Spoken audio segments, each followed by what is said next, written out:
friends, it's Miss Becky with the Asheboro Public Library. I'm so happy to be with you again. This is our first episode in a series called Art Adventures. We're going to have lots of adventures either at home or in the park, and I'm also going to share some fun stories with you too about some famous artists. So for our first art adventure, we're going to go back 130 years and learn about an artist named Vincent Van Gogh. Here's a story I found at the library that you can check out too, based on his life. It's called Vincent Can't Sleep. Vincent Can't Sleep. Van Gogh paints the night sky.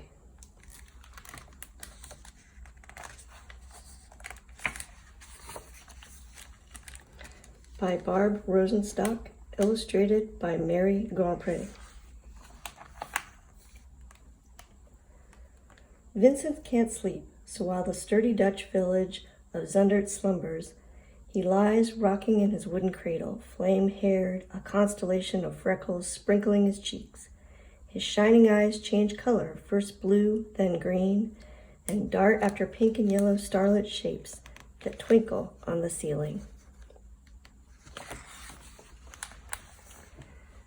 Vincent can't sleep.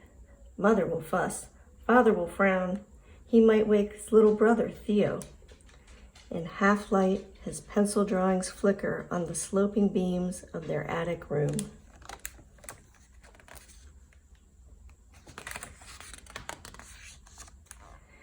Carrying laced-up leather boots, he tiptoes down the narrow pine stairs, turns the front latch, inching the door open to a wild shimmer of midnight air. Vincent can't sleep. Out, out, out he runs, flying through the garden, marigold, geranium, blackberry, raspberry. Past the church with its tall steeple, down rolling hills and sandy paths meant for sheep. He dives at last into the velvety violet heath, snuggles under a blanket of sapphire sky, and looks up, up, up to visit with the stars. Sapphire is a kind of blue color.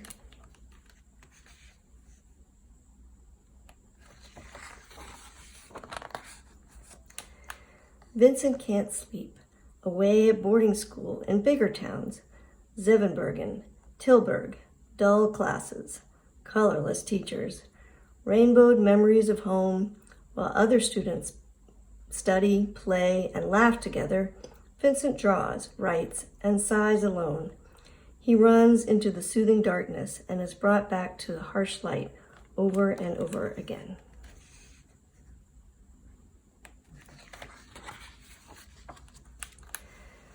Vincent can't sleep. Though he's grown, working in gleaming cities, The Hague, London, Paris, he stocks and sells paintings in Uncle's fashionable galleries. Excited, bored, eager, lazy, explosive, shy. His many-colored moods scare the customers, and he's forced to go. Looks like Vincent had some big feelings. Vincent can't sleep, wandering west in England, south in Belgium, teaching, shopkeeping, preaching. His letters fill with roadside scenes, peasants and thunderclouds inked along the way. Now he calls himself an artist. The neighbors whisper. His family worries. Is Vincent lost? He drifts hundreds of miles in a tattered hat and cloak, framing haloed sunsets with charcoal-stained hands. Vincent can't sleep and won't stop painting. He's found his light. After scattered lessons from proper artists, he takes off, canvas and paints strapped to his back. Really painting a lot now. Flashing brushstrokes capture country cottages at dusk, city cafes at midnight, canvas after canvas, like radiant chapters in a book that only Vincent can read.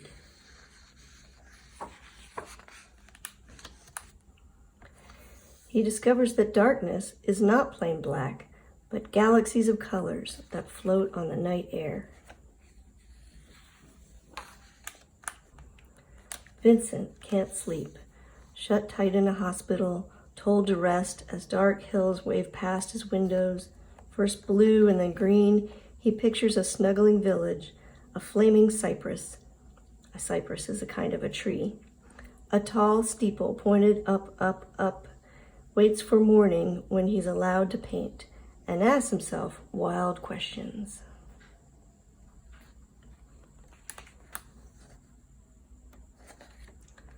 Does darkness have a texture? Thick, thin?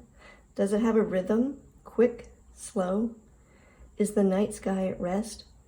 Or do 11 stars pulse like a beating heart?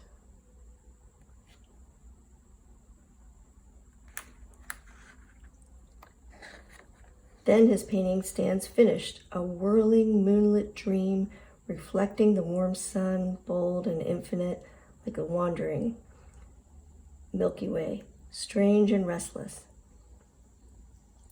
Like Vincent himself, a sensitive boy, a hidden genius, a brilliant artist, the one who knows best the many colors of the night.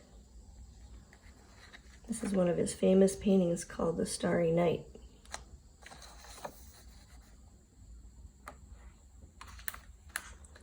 Shh, Vincent's asleep.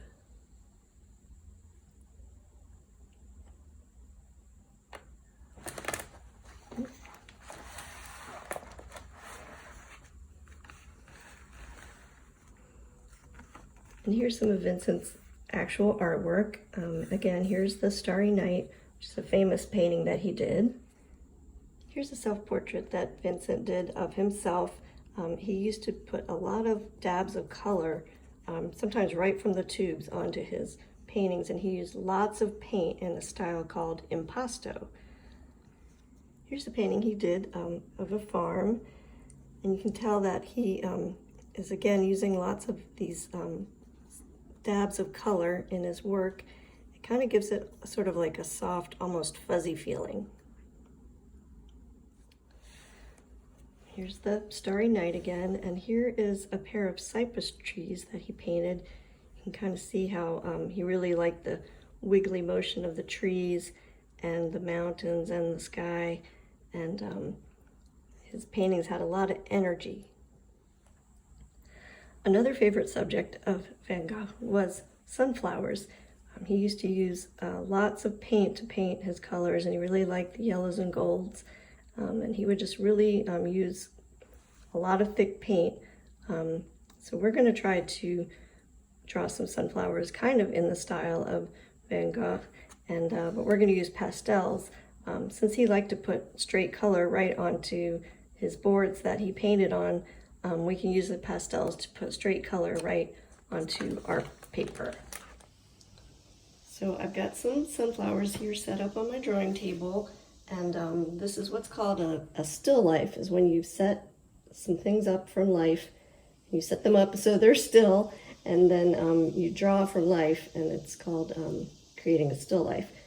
I'm going to do my drawing on some brown paper because I really like the way the pastels pop out against the brown background. And I'm going to use some chalk pastels. You could also use regular chalk or oil pastels.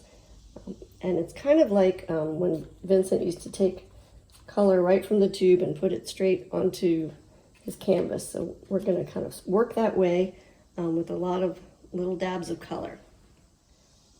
The first thing I like to do is just spend some time looking at the picture that I want to draw. As you can see, we've got 3 sunflowers here. This one is kind of facing straight out, so it has more of a circle shape in the center. And then the other 2 are kind of off to the side, so you can't actually see the middle part of those, maybe just a little tiny bit. There's a more like looking this one's looking this way and this one's looking off that way. And then I just like to look at how the light is hitting it and just kind of think about my composition, and so I can think about how it's going to fit on the page before I rough it in. So the first thing I did with a light piece of pastel was just sort of lightly roughen the shapes that I saw. Got the round sunflower up front facing forward, and then the one facing this way, the one that way. Got some lines and the vase shape, and I just went ahead and put a line here for the back of my drawing table. And now I've kind of planned it out so I won't draw myself into a corner, if you will, and or run out of room or whatever. I just kind of figure out where I want it on the page, and now I can start adding my dabs of color. Because chalk and the pastels are a little bit messy, I might start toward the middle and work my way out. That way I won't be so inclined to put my hand on the chalk drawing and kind of smudge it up with the side of my hand.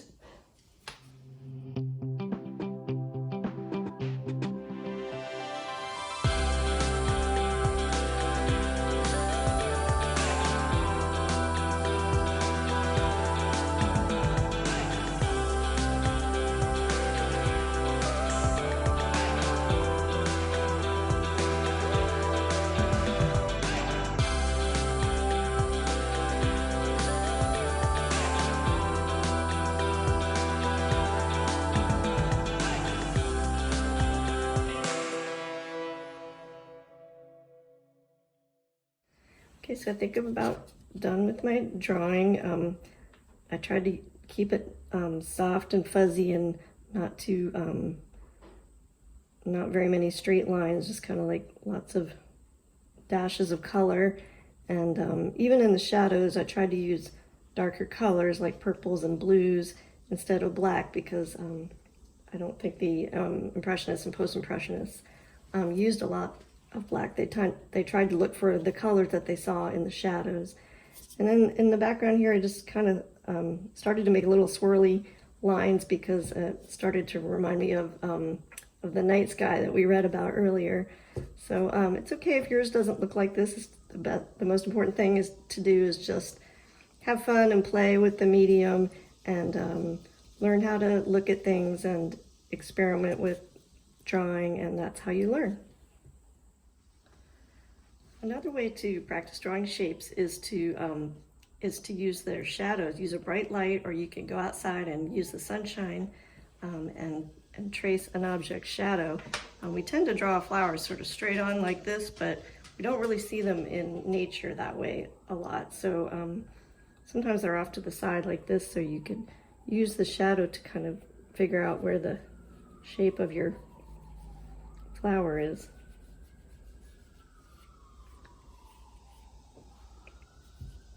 And